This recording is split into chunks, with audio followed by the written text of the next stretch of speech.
la especialidad se llama diagnóstico por imágenes. Antes se llamaba radiología, hoy se llama diagnóstico por imágenes porque abarca muchos métodos y no solamente es la radiología, o sea, no solamente el método de radiación, sino un montón de métodos que permiten llegar a un posible diagnóstico sin usar la radiación. Entonces, por eso se dejó usar el término de radiología y se usa el término de diagnóstico por imágenes como especialidad. Dentro de las especialidades, dentro de los métodos que tenemos en diagnóstico por imágenes, tenemos la radiología convencional, la radioscopía simple o con circuito cerrado de TV, la radiología digital, que es la que ustedes conocen ahora, que se ve más comúnmente, y la con sustracción digital, la tomografía lineal o convencional, la angiografía, la ecografía, tomografía computada, resonancia, medicina nuclear, termografía, que se llama en la parte de aeropuertos o aduana, y radiología intervencionista.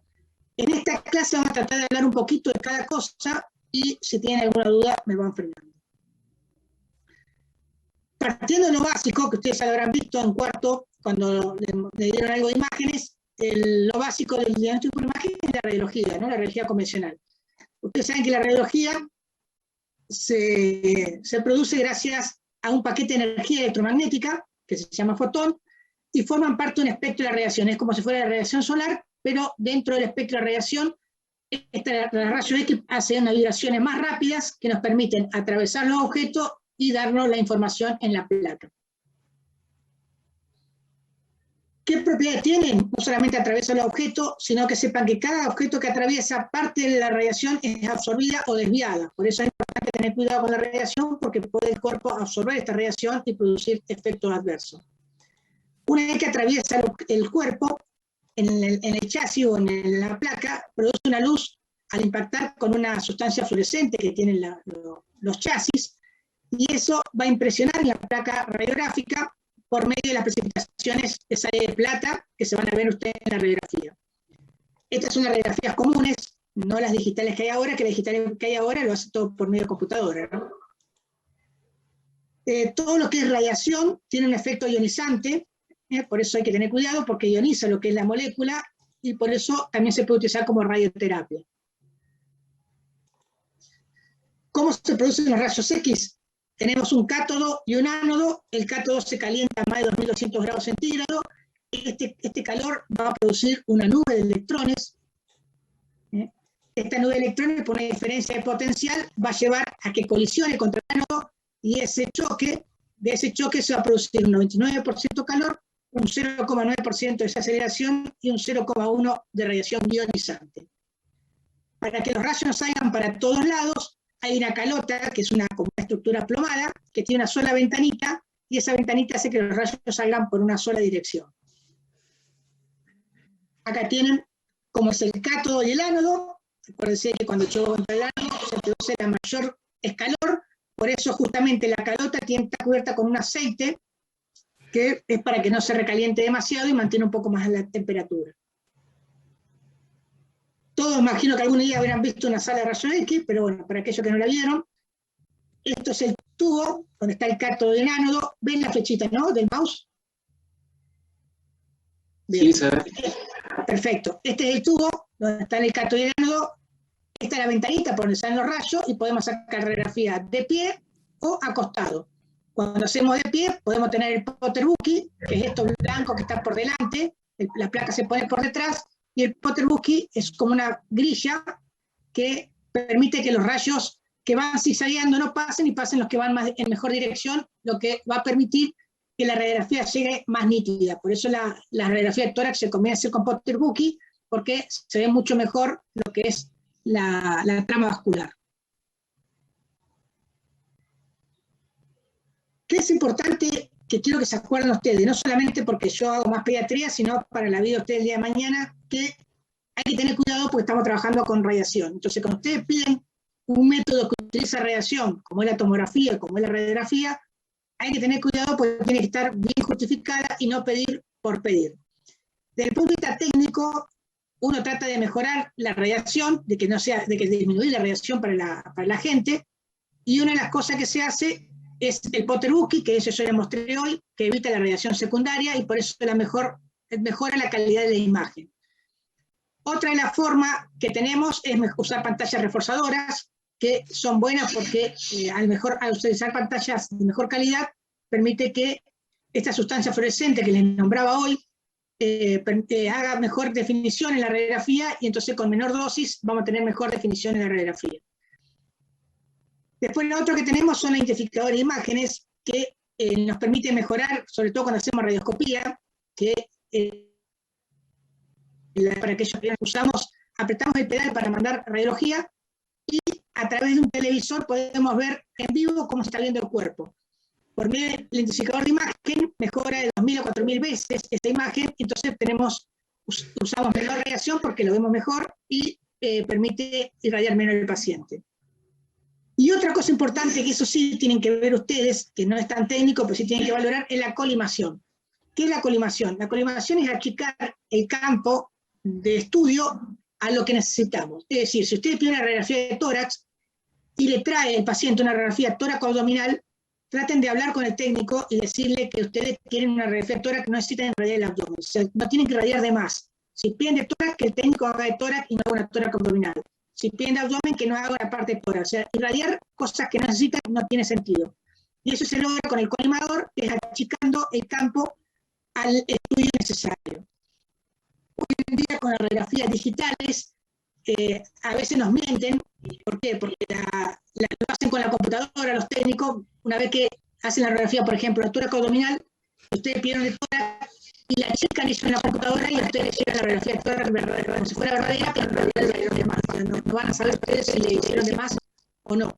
Antes, con la anterior, sí, porque salía la placa, pero ahora con las computadoras te lo arreglan los técnicos, y a ustedes les llega muy linda la foto, pero a lo mejor le dieron de más. Entonces hay que tener cuidado, y nosotros después de médicos especialistas, controlar un poco a los técnicos y que colimen bien a la hora de sacar la radiografía. Cuanto más sensibilidad tiene la película, mejor, y sobre todo cuando hacemos radioscopía, que es hacer estudios radiológicos que se emite radiación continua, hay que tratar de hacer la menor cantidad de exposición y la menor dosis posible.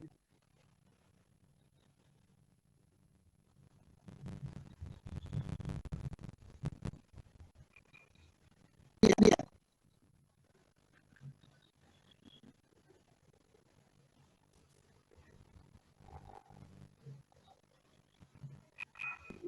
Agustina Barrero, ¿escucha? Bien. Decime, ¿qué te parece este? La placa de tórax de frente. Perfecto, una reflectora de frente. Bien.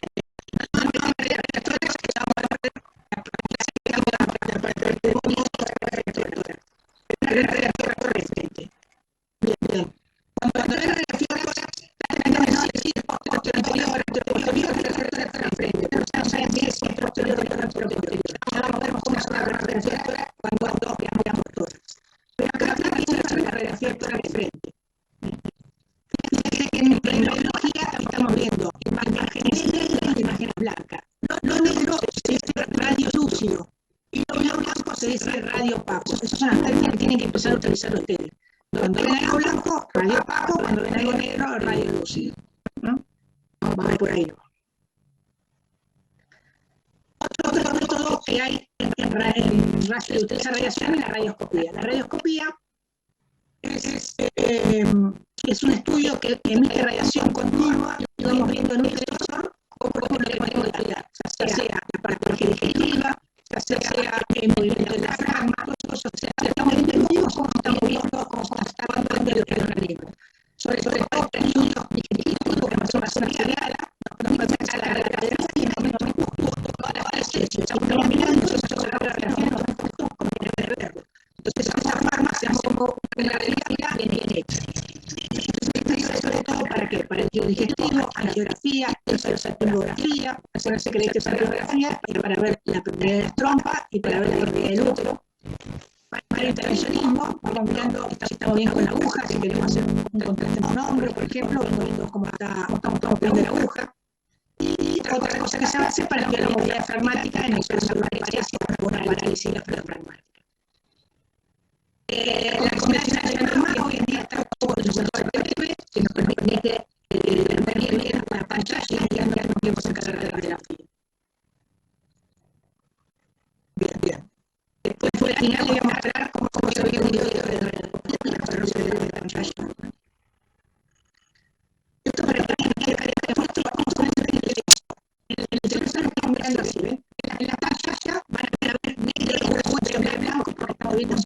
la imagen.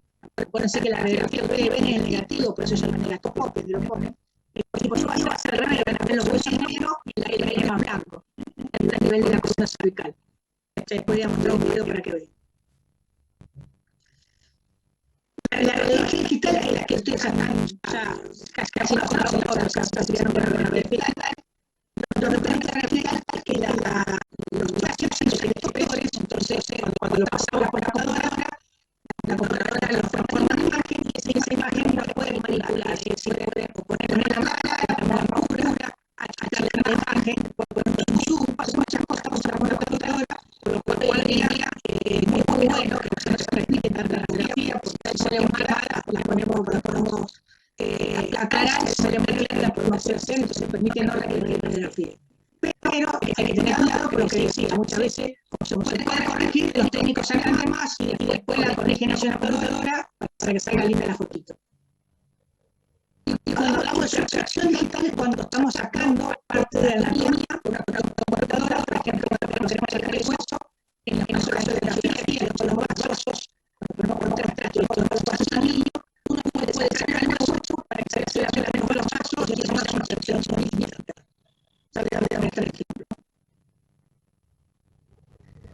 Bien. Esto es un producto de la verdad, se lo estoy parqueciendo, la tomografía convencional lineal. Creo que una de las primeras ideas de la tomografía, que lo que hacía era cortes coronales del cuerpo, como una radiografía, pero sin estructuras que están por delante y por detrás, y nos permite estudiar lesiones que estaban en lugares que tapaban a la anatomía que teníamos por delante y por detrás y no la podíamos ver bien. Entonces estudió por medio de este tomógrafo lineal, se empezaron a hacer cortes del cuerpo en forma coronal que permitían el estudio sobre todo de los mamares, patologías no dolores, todo lo que estamos en el día a día, se subía con oros.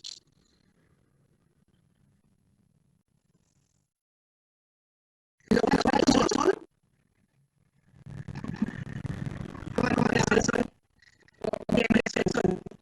Te pregunto, no, nada, ¿usted qué más atención en la radiografía? La calidad. La calidad, o sea, parece medio borrosa. ¿Qué otra cosa? La formación,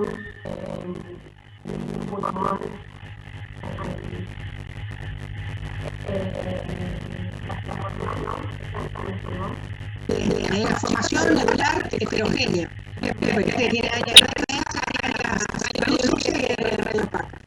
Bien. ¿Qué es lo que estás viendo en esta placa? ¿Por qué lo ves? Perfecto, a los arcos postales. ¿Qué es lo que antiguamente era una tomografía lineal se hacía? Está muy preciso, que a lo mejor en la radiografía común se supone con la película, se supone con el canal, se supone con el proceso, y esta lesión. Para poder ver mejor análisis de la tomografía. Para ver bien expresión. Después que hablen apague el micrófono. Bien. Esto se imagina para ver esas lesiones.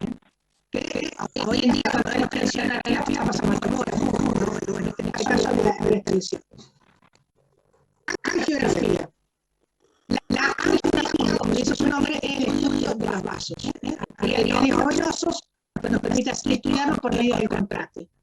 Se podría tener catéter, se pone un catéter y permite ir a diferentes lugares y viendo diferentes vasos. Cuanto el vaso más principal, cuando vamos haciendo lesiones colaterales, se llama selectiva o selectiva por la colateral. Pero para estudiar solamente los vasos con contraste.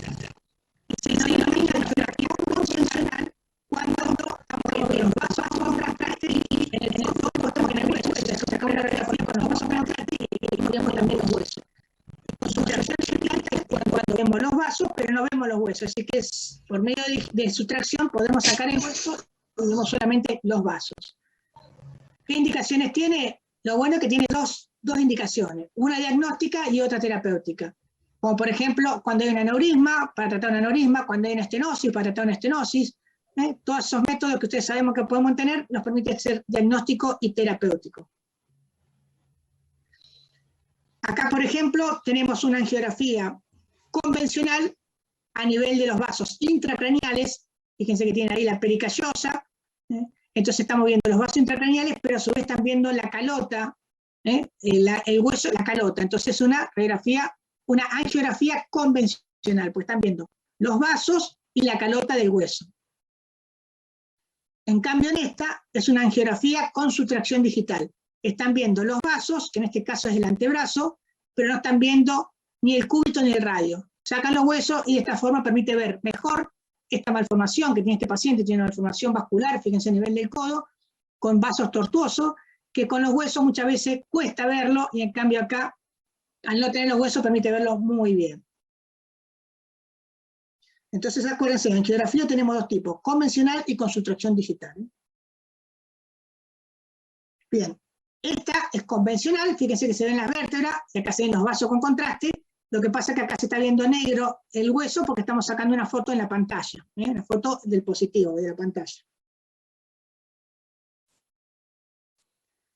Bien, vayan frenándome si tienen alguna duda. Ecografía.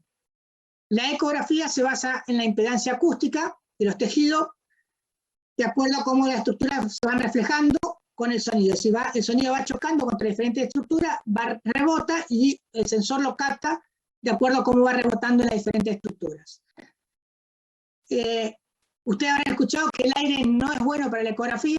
No es que no sirva el aire. Lo que pasa es que al no tener una impedancia acústica del aire, muchas veces nos da una imagen como que no es buena. Pero hoy en día se está usando mucho la ecografía, ustedes saben, por el COVID, para el pulmón. O sea que no es que no sirva el aire, sino que no es buena la impedancia, entonces hay que tener, es diferente cómo se refleja el sonido en el aire. Como digo siempre, ustedes cuando están en un aula y alguien habla, ustedes escuchan a través del sonido.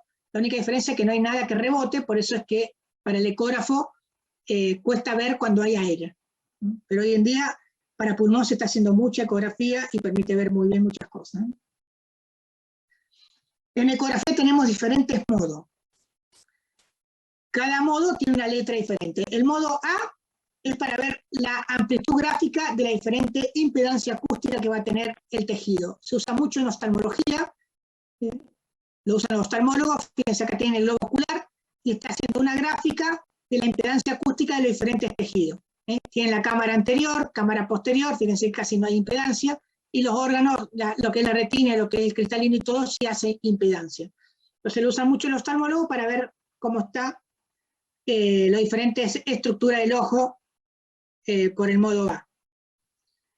El modo B, que es el más común conocido por ustedes, la B viene de bidimensional, se estudia en dos dimensiones. Ustedes cuando hacen una ecografía van a ver que depende de cómo pongan el traductor, van a ver en sentido céfalo-caudal y en profundidad, o si ponen transversal van a ver en sentido medial y lateral y profundidad, siempre en dos dimensiones.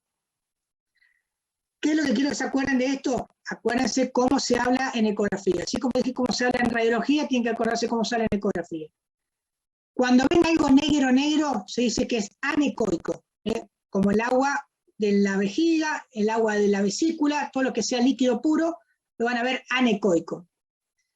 Hipoecoico es cuando tiene menor ecogenicidad que el tejido donde está sentando. Por ejemplo, ven en el hígado, ven una lesión más negra que el parénquima hepático, dicen que hay una lesión hipoecoica. Isoecoica cuando tiene la misma ecogenicidad que el órgano donde está sentando, hiperecogénica cuando tiene mayor ecogenicidad. Entonces acuérdense, anecoica, hipoecoica, isoecoica e hiperecoica. Son las formas que tienen que hablar en ecografía. Y agregamos dos nomenclaturas que son importantes, que son la sombra acústica y el refuerzo posterior. La sombra acústica es cuando un tejido impide el paso del sonido a través del mismo, entonces detrás de ese tejido no van a poder ver nada. Como pasa con las costillas, como pasa con el hueso, con los cálculos, o sea, van a ver la imagen ecogénica de la costilla o del cálculo, pero por detrás va a haber una sombra negra que no permite pasar el sonido. Eso se llama sombra acústica. Y refuerzo posterior es lo contrario, es como que el sonido, el eco permite pasar muy bien, y cuando llega contra una pared o algo, va a resaltar porque pasó muy bien el tejido ese. Como por ejemplo en la vesícula o en la vejiga, como pasó muy bien el líquido, el sonido, cuando llega a la parte posterior lo van a ver más blanco porque ha pasado muy bien y se llama refuerzo posterior. Ya le voy a mostrar el ejemplo. Bien. Acá tiene una vejiga, esta es una vejiga, tiene contenido anecoico, negro, la pared de la vejiga, y fíjense que por detrás de la vejiga están viendo un refuerzo posterior. Acá están viendo más blanco que esta zona. No es que hay una patología acá y acá no, es que se ve más blanco porque el sonido pasó muy bien por acá y hace que al pegar contra los órganos que están por detrás de la vejiga se vean bien blancos. Esto se llama refuerzo posterior y esto se llama anecoico, que es el negro en la vejiga. Acá tiene una vesícula que está casi colapsada, con múltiples imágenes ecogénicas adentro, con múltiples imágenes ecogénicas adentro, que hace una sombra posterior. Esta sombra posterior lo da porque los cálculos, al ser muy densos, permiten que el sonido no pase y hacen esta sombra. Entonces tienen refuerzo posterior y sombra acústica posterior. El modo M es una perilla que tiene ecógrafo, una perilla que se aprieta, es el modo M, y es para ver movimiento. Lo usan mucho los cardiólogos para ver el movimiento del diafragma, y los que no hacemos cardiología, que hacemos imágenes, lo usamos mucho sobre todo para ver la movilidad del diafragma. En aquellos pacientes que tienen parálisis o paresia diafragmática, lo que hacemos es, al apretar el botón M, me va a aparecer esta liñita que ven acá con puntos. Yo la pongo donde quiero ver, que en este caso quiero ver el diafragma que está viendo acá, y me va a medir cómo se mueve el diafragma. Me mide la amplitud del movimiento del diafragma. Cuando tiene una paresia se mueve muy poco, cuando tiene una parálisis está lisa. Entonces me permite ver el movimiento, en este caso, del diafragma. Los cardiólogos lo usan para ver el movimiento de los ventrículos, ¿no? El ecodoppler, tenemos tres tipos para que ustedes conozcan. El pulsado, que es el que me da el espectro de la circulación, van a ver como si fuera una sístole, una diástole. El duplex, que me va a dar, van a ver como un modo B, como vimos hoy el modo B, más el Doppler. Y el Doppler color, que me va a dar, con color, me va a permitir ver, esto tómelo con pinza, la sangre arterial roja y la sangre venosa azul. ¿Por qué digo tómelo con pinza? Porque depende de cómo ponemos el traductor. La idea es que lo que se está alejando sea rojo y lo que se está acercando sea azul, pero depende de cómo ponemos el traductor. Por eso muchas veces no se maneja por el color, sino si tenemos duda de que este es un flujo, una arteria o una vena, apretamos el pulsado y de esa forma ponemos el pulsado y vemos si tiene el flujo pulsado, lo más que seguro que sea arterial, y si tiene flujo monofásico, es venoso. Eso nos permite saber qué tipo de arteria, qué tipo de vaso estamos viendo. Y el power, que ya tiene casi todo el equipo, el power es como que fuera un Doppler color, pero con mayor sensibilidad, entonces nos permite estudiar mejor pequeños vasitos que puede tener adentro una lesión. ¿Qué indicaciones tiene el Doppler? El Doppler, las indicaciones que tiene es estudiar anomalías vasculares, ya sea arterial o venosa, estudiar vascularización de algún órgano o de algún tumor. Si tenemos alguna lesión tumoral, también nos permite estudiar la vascularización, estudiar el corazón, en el caso de los cardiólogos, estudiar la hipertensión portal, cuando tienen paciente de hipertensión portal, cómo está ese flujo en la porta. O sea que todo lo que tiene relación con el flujo dentro de los vasos se estudia muy bien por ecografía si tenemos Doppler, ¿no?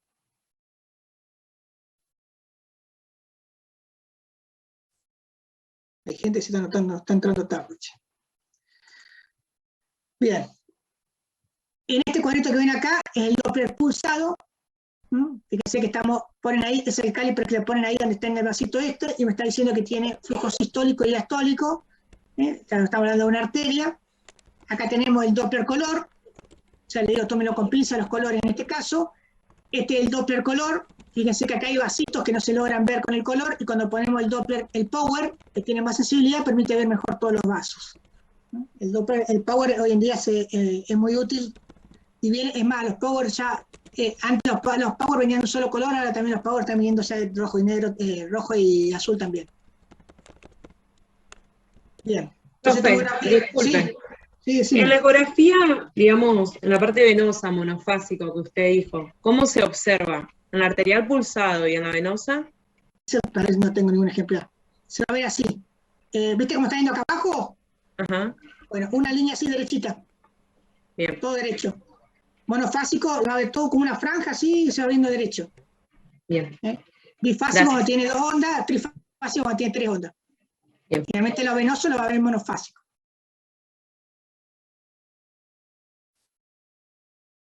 Bien.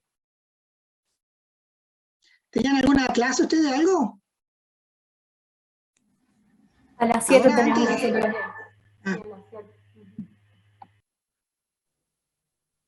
bueno, espera que contesto acá. Bien. Tomografía, seguimos con tomografía ahora. La tomografía es un método, antes se decía tomografía axial computada, hoy se prefiere usar el término tomografía computada porque, como saben hoy, los multislide, que son los tomógrafos que hay en casi todos lados, permiten hacer reconstrucciones, tanto coronales, sagitales, se prefiere usar el término tomografía computada. Recuerden que usa radiación, y bastante radiación, entonces tengan cuidado cuando piden tomografía. En la tomografía, como los rayos, como la radiografía común, los rayos atraviesan el cuerpo, son leídos por detectores que los pasa a la computadora y la computadora lo transforma, lo recibe como número y lo transforma en imágenes, ¿no?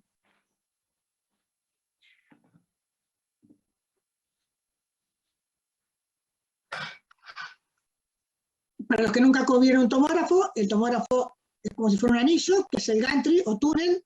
Esta es la camisa donde se acuesta el paciente y a medida que va haciendo los cortes va entrando la camisa y va haciendo los cortes del paciente.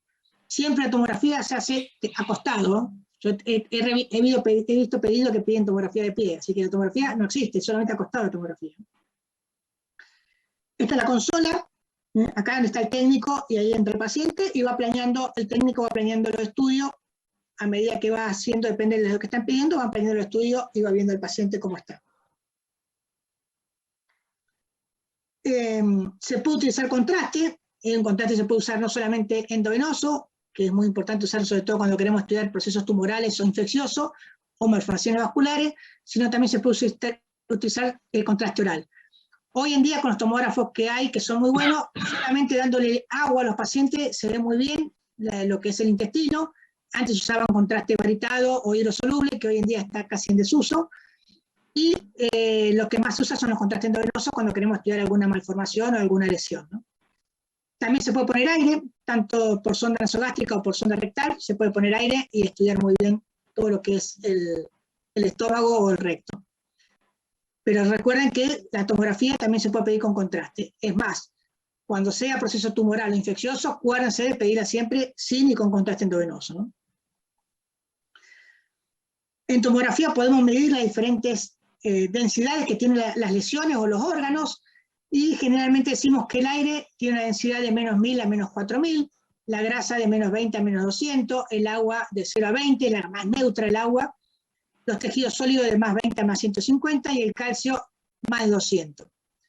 Ustedes se preguntarán, ¿y para qué quiero saber la densidad de diferentes cosas? Justamente, si ustedes, por ejemplo, tienen un hígado y ven una lesión en el hígado que tiene una densidad de menos 100, lo más que seguro que ese hígado tiene grasa. Entonces pueden sospechar que sea o una estatosis focal, o depende si afecta todo el hígado, una estatosis difusa.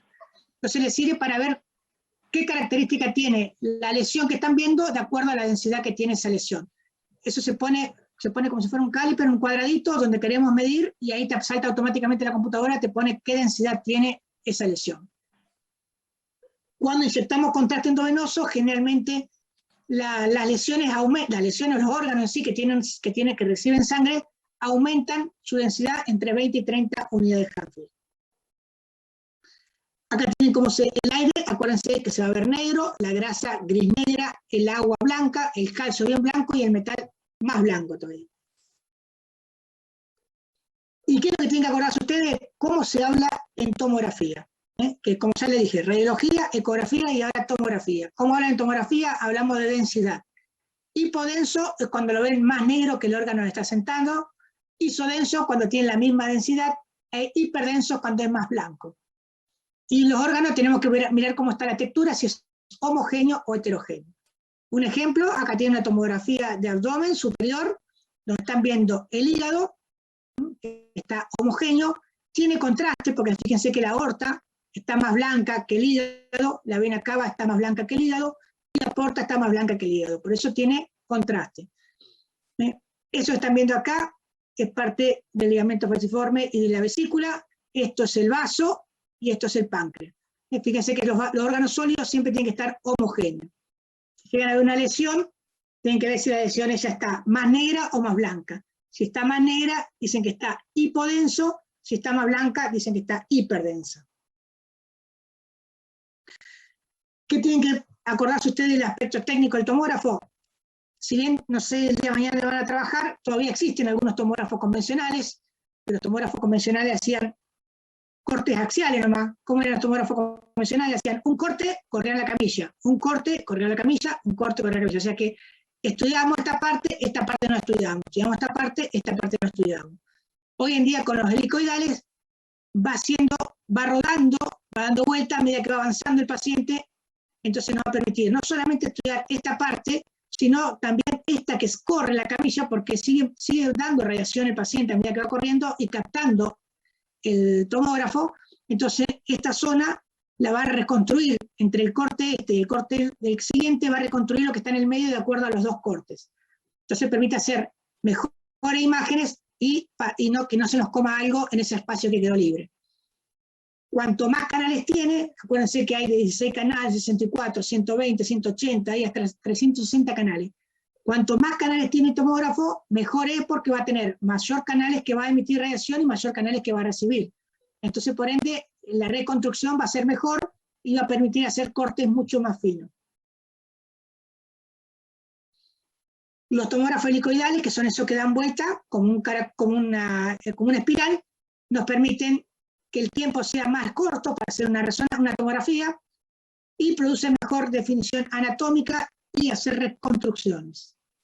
Entonces, como dije antes se decía que tomografía axial computada. Hoy, como ya dejó de ser solamente los cortes axiales y no hacer reconstrucciones, se prefiere usar el término de tomografía computada.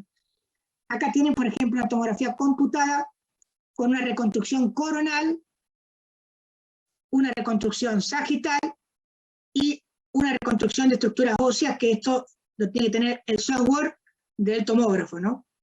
Volviendo para atrás, fíjense que acá tenemos, en este corte coronal, esta reconstrucción coronal, estamos viendo una gran masa heterogénea. Fíjense que tiene contraste, el vaso se ve blanco, heterogénea, o sea, con refuerzo heterogéneo, que está desplazando el riñón hacia abajo y hacia afuera, y vamos al corte sagital, a la reconstrucción sagital, y vemos que está por detrás de la aorta y por delante de la aorta, con algunas clasificaciones. En este caso es un neuroblastoma que está afectando la región prevertebral. Y los tomógrafos hoy en día, si compras el software, tienen también para hacer reconstrucciones de estructuras óseas, reconstrucciones renales, reconstrucciones angiográficas, todas que hoy en día ya casi todas vienen ya con el tomógrafo, pero tenés que tener software para hacerlo, ¿no? Todo se vende a partes. Bien, entonces tomografía, acuérdense que hablamos de densidad. Ahora vamos a meternos un poco en resonancia. La resonancia es un poco más difícil, más dificultosa. ¿Por qué? Porque hay muchas secuencias. Yo voy a tratar de darle la más importante, pero sepan que en resonancia hay muchas secuencias, y un estudio, por ejemplo, tiene 3 o 4 secuencias para poder llegar a un diagnóstico. Por eso es tan buena la resonancia, porque con las 4 secuencias nos dan diferente información y nos permite llegar más cercano a un diagnóstico. Sepan que la resonancia no usa radiación, lo que hace es un gran campo magnético que el que lo inventó dijo: vamos a traer lo que más tiene el cuerpo, que como ustedes saben es agua, y dentro del agua es el hidrógeno. Entonces lo que hace es atraer el hidrógeno y lo suelta, y eso hace que capte el campo magnético, capte los movimientos de este hidrógeno, y de esta forma lo transforma en imagen. De acuerdo a cómo lo excita el hidrógeno y lo suelta, el tiempo que tarda y que lo excita son las diferentes secuencias, que no viene el caso que sepan porque es muy complicado, pero sí que entiendan cómo se maneja. Para los que nunca vieron el resonador, este es un resonador cerrado, medio antiguo, pero sí es un resonador cerrado, y este es un resonador abierto. Los resonadores cerrados son como un tubo, que el paciente entra casi todo el cuerpo dentro del tubo. Entonces cuando son claustrofóbicos les cuesta, porque fíjense que entra justo el paciente, entonces se sienten como que están muy atrapados, y muchos pacientes les cuesta entrar a hacer la resonancia, entonces no se puede hacer porque son claustrofóbicos. Inventaron los abiertos, que los abiertos, si bien son buenos porque los pacientes estos pueden hacerse la resonancia, son de bajo campo magnético, o sea, el imán es de bajo campo, por eso la definición no es tan buena, y son mucho mejores los resonadores cerrados, ¿no? Bien. Alguna de las secuencias más importantes de resonancia es el T1 y el T2. El T1 es siempre bien anatómico, sea, es el que da la anatomía básica de lo que queremos ver, y el T2 ya se empieza a usar más para patología. Después tienen el FLAIR, STIR, densidad protónica, difusión, hay un montón más, que no quiero que se hagan lío con eso. En cerebro se utiliza mucho el T1, el T2 y el FLAIR. Para que se den una idea más o menos desde el punto de vista técnico, el T1 tiene el tiempo de repetición que excita el hidrógeno bajo y el tiempo de excitación también bajo. El T2 tiene las dos cosas altas y el FLAIR tiene alto el TR y bajo el TE. Esto para que sepan cómo va cambiando el imán que atrae, cómo lo va cambiando para dar diferentes imágenes y diferentes secuencias. Nadie le va a preguntar esto, ¿no? Lo que sí tiene que saber diferenciar lo básico, que es saber cuándo es un T1 y cuándo es un T2. Eso más o menos tiene que saber diferenciar. Y esto sí, esto es súper importante, es saber hablar en resonancia, y no se confundan, porque muchas veces se confunden tomografía con resonancia en cuanto a cómo se habla. En resonancia, acuérdense que se habla de intensidad. Como hemotecnia, para que se acuerden, RMI, acuérdense la I de intensidad, y no se equivoquen ni hablen de densidad. En este caso hablan de intensidad. Entonces hablamos, cuando tenemos algo más negro que el órgano, se habla de hipointenso, cuando es igual se habla de isointenso, cuando es más blanco se habla de hiperintenso. Y acá agregamos otros términos, que, como ecografía, unos términos que están solamente para resonancia, que es el vacío de señal, que es cuando tenemos algo que es negro, pero por motivos específicos. Por ejemplo, el flujo de sangre pasó tan rápido que no alcanzó a captarlo, la excitación no alcanzó a captarla, entonces se va a ver negro. El aire, al no tener hidrógeno, lo vamos a ver negro. La cortical del hueso, al no tener hidrógeno, lo vamos a ver negro. Y los tejidos fibrosos también, al no tener hidrógeno, lo vamos a ver negro. Y muchas veces la degradación de la sangre, que es parte de la degradación en la hemosiderina, cuando tenemos hemosiderina en un hematoma, por un efecto paramagnético, también la vamos a ver negro. Bien, para comparar un poquito la tomografía con la resonancia, el aire siempre lo van a ver negro, tanto en tomografía como en resonancia. La grasa en tomografía la van a ver gris negra, en cambio en T1 la van a ver blanca, bien brillante, y en T2, si hacen con supresión grasa, lo van a ver negro, y si no, lo van a ver gris blanco. El hueso en tomografía siempre lo ven blanco, en T1 lo van a ver negro, y en T2 lo van a ver negro. Cuando hablamos de hueso, hablamos de cortical, la cortical del hueso, no la medular que tenemos. Acuérdense que la medular de un hueso siempre hay grasa, entonces por eso no se confundan la medular con la cortical.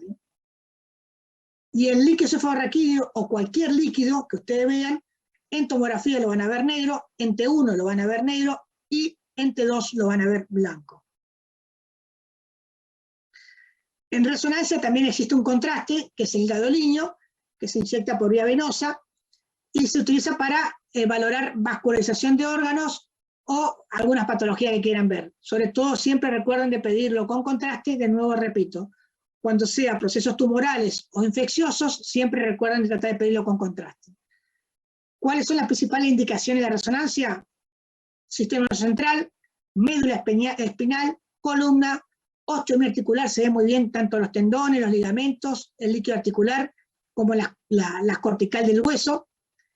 Cardiovascular, se utiliza muy bien para hacer los cortes coronarios, y sobre todo para el mediastino. No tiene mucho uso para pulmón, pero hoy en día están avanzando y están mejorando la parte pulmonar. Bien. Juan Ignacio Suárez. Ahí veo. ¿Cómo anda, Ignacio? Decime, Juan Ignacio, ¿qué te parece? Son dos estudios, es el mismo estudio, pero diferente secuencia. ¿Qué estudio es? Y son dos resonancias de plano axial, Bien, la parte de abajo. bien, la parte de abajo, y el de arriba es un plano, unas coronales de corte Sagital. sagital. Perfecto. Bien. Bien. El primer estudio está en T1, Bien. el segundo está en T2, porque las Perfecto. estructuras óseas se aprecian gris, negro y blanco en T1, y la médula es gris en T1 y se ve blanca en T2. Perfecto. Muy bien. ¿Ve algo patológico?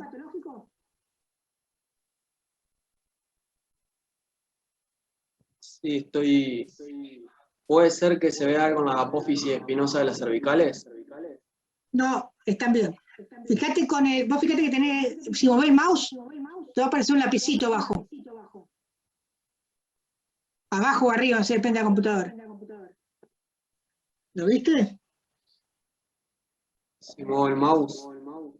Sí. O si no, a veces te aparece solo.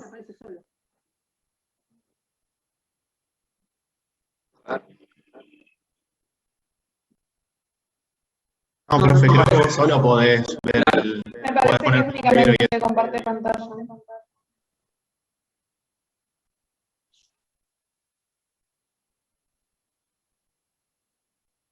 ¿Lo encontraste?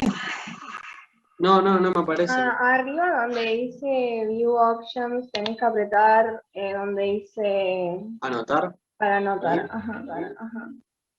Ahí se ve. Ahí está, muy bien. Bien. Dale. Yo te ayudo. Bien. Fíjate, son dos pacientes diferentes. Tenés el audio muy fuerte. Son dos pacientes diferentes. En uno, este y en este. Hay algo que cambia. ¿Por qué? Porque se superpone el sonido. Sí.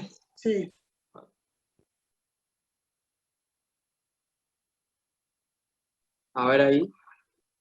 Ahora se escucha bien. Lo que pasa es que vos se escucha con eco yo, cuando hablo yo. ¿Qué? Te voy a ayudar porque está complicado. ¿Ves esto que ve acá? Sí, lo veo. Bien. Eso que estás viendo ahí es la media cerebelosa. La media cerebelosa no tiene que descender por debajo del agujero magno. ¿Puede ser que esté herniada la amígdala? Eso, es una hernia media cerebelosa que se llama Arnold-Chiari.